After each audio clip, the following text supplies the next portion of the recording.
کائنات کی ہر شے محبوب کی نگاہوں میں ہے۔ اللہ نے محبوب کو وہ نگاہ دوربین عطا کی ہے۔ اقبال کہتا ہے فروغت صبح آثار و دہور، چشم تو بی نیندائے ما فی الصدور، تیری نظر تو سینوں کے چھپے راز بھی جانتی ہے۔ سبحان اللہ۔ مجلس رسول لگی ہے، ہجوم عاشقاں ہے۔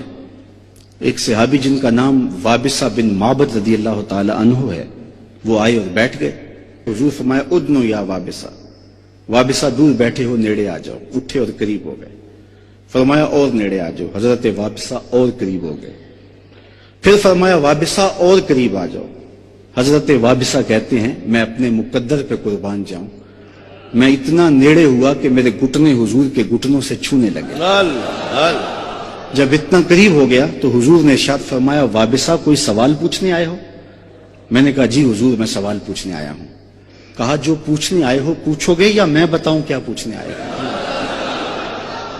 ڈٹھے ورق قرآن دے پھول سارے، تیری شان جیا نہیں کوئی ہور ڈٹھا، تیری شان دا کرے مقابلہ جڑا انہوں عاشقاں اصلی چور ڈٹھا۔ کوئی نور آکھے کوئی بشر آکھے، پیندہ رات دنے اے ہو شور ڈٹھا، اللہ والیاں گل مکا دیتی تساں ہور ڈٹھا اساں ہور ڈٹھا۔ تم نے حلیمہ کی بکریوں کے پیچھے پیچھے دیکھا ہے، سدرہ پر جبریل کے آگے آگے نہیں دیکھا۔ اور اقبال کہتا ہے تو نے یوسف کو کنویں میں دیکھا تو کیا دیکھا؟ ارے ناداں جو مطلق تھا مقید کر دیا تو نے، تو ابھی تک کنویں میں ڈھونڈ رہا ہے، وہ مصر کے تخت کا مالک بھی بنا ہوا ہے۔ تو کہا وابصہ جو پوچھنا چاہتے ہو تم پوچھو گے یا میں بتاؤں کیا پوچھنے آیا؟ عرض کی حضور اگر آپ بتا دیں پھر تو کمال ہو جائے۔ فرمایا سنو تم خیر اور شر کے بارے پوچھنے آئے ہو، اچھائی کیا ہے برائی کیا ہے؟ حضور یہی میرا سوال تھا۔ کہا اس کا جواب مجھ سے لینا یا اپنے آپ سے لینا؟ عرض کی جواب آتا ہوتا تو سوال ہی کیوں بنتا؟ فضرب علی صدرہ فقال استفت من قلبک، حضور نے 3 انگلیوں کو جوڑ کے حضرت وابصہ کے دل والی جگہ پہ مارا اور فرمایا استفت من قلبک، یہ اندر ہی مفتی بیٹھا اسے ہی پوچھ لے، یہی بتا دے گا خیر کیا ہے اور یہی بتا دے گا شر کیا ہے۔ فرمایا شفاعتی لأہل الکبائر من امتی، میں امت کے بڑے بڑے گناہ گاروں کی سفارش کروں گا۔ وہ کسی نے پڑھا جس کا مفہوم یہ تھا کہ وہ اپنا مقدمہ کیسے ہار سکتا ہے جس کے حضور وکیل ہوں، تو میں نے کہا کہ یوں نہ پڑھو، مقدمہ کی بات ہو رہی ہے تو یہاں وکیل ایڈوکیٹ کے معنی میں ہے، وکیل نگہبان کے معنی میں بھی ہوتا ہے، اس معنی میں تو حضور ہمارے وکیل ہیں، لیکن اس معنی میں حضور ہمارے وکیل نہیں ہیں، کیونکہ جو وکیل ہوتا ہے وہ جج کو کہتا ہے کہ میرے موکل نے یہ جرم نہیں کیا، اس کو بے گناہ ثابت کرنے کی کوشش کرتا ہے، اور اگر جرم ثابت ہو جائے تو پھر سزا ہو جاتی ہے۔ وکیل کہتا ہے میرے موکل نے یہ جرم نہیں کیا لہذا چھوڑا جائے۔ حضور ہمارے وکیل نہیں ہیں، حضور ہمارے شفیع ہیں۔ وکیل کہتا ہے میرے موکل نے یہ جرم نہیں کیا لہذا چھوڑا جائے، شفیع کہتا ہے سب کچھ کیا ہے میرا آنا دیکھا جائے۔ حضور وکالت نہیں کریں گے، شفاعت کریں گے۔ اور کیسا منظر ہوگا، میرے امام بولے پیش حق مجدہ شفاعت کا سناتے جائیں، آپ روتے جائیں گے ہم کو ہنساتے جائیں گے، وسعتیں دی ہیں خدا نے دامن محبوب کو، جرم کھلتے جائیں گے اور وہ چھپاتے جائیں گے۔ حضور کے کمالات جس کو سارے جانتے ہیں، انگلی اٹھی اور چاند کے ٹکڑے ہو گئے، سورج پلٹ کے اثر کے وقت پہ آیا، اور سڑیاں کھجوراں اگا جاندہ ہے، اور پتھراں نو کلمے پڑھا جاندہ ہے، قطرے کو سمندر ذرے کو ستارہ کرتے ہیں، کونین کو خم آ جاتا ہے جب زلف سوارا کرتا ہے۔ سبحان اللہ۔ یہ کہا جاتا ہے کہ نبی کے چاہنے سے کچھ نہیں ہوتا، میں کہتا ہوں نبی چاہ لے خدا قبلے بدل دیتا۔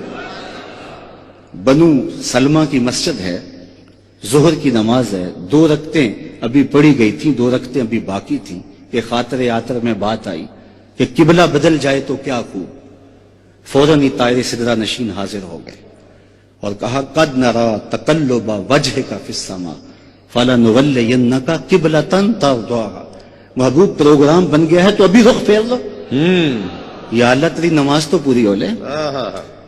چونکہ ہم نے تو نماز کا وقت بھی بدلنا ہو تو 1 دن پہلے بتاتے ہیں، کل سے نماز ظہر 2:15 بجے ہوگی، اگر اسی دن بدل دیں لوگ تو گلے کو آئیں گے، ہم تو آئے ہیں 2 بجے کے حساب سے، اب 15 منٹ اور انتظار کریں، نماز کا وقت بدلنا ہو تو ایک دن پہلے بتانا پڑتا، یہاں تو قبلہ بدلنا تھا، ایک نماز ہی پہلے بتا دیا جاتا، کہا نہیں محبوب ابھی رخ پھیر لو، یا اللہ تیری نماز تو پوری ہو لے، کہا میری نماز بعد میں پوری ہوگی، پہلے تیری مرضی پوری ہو۔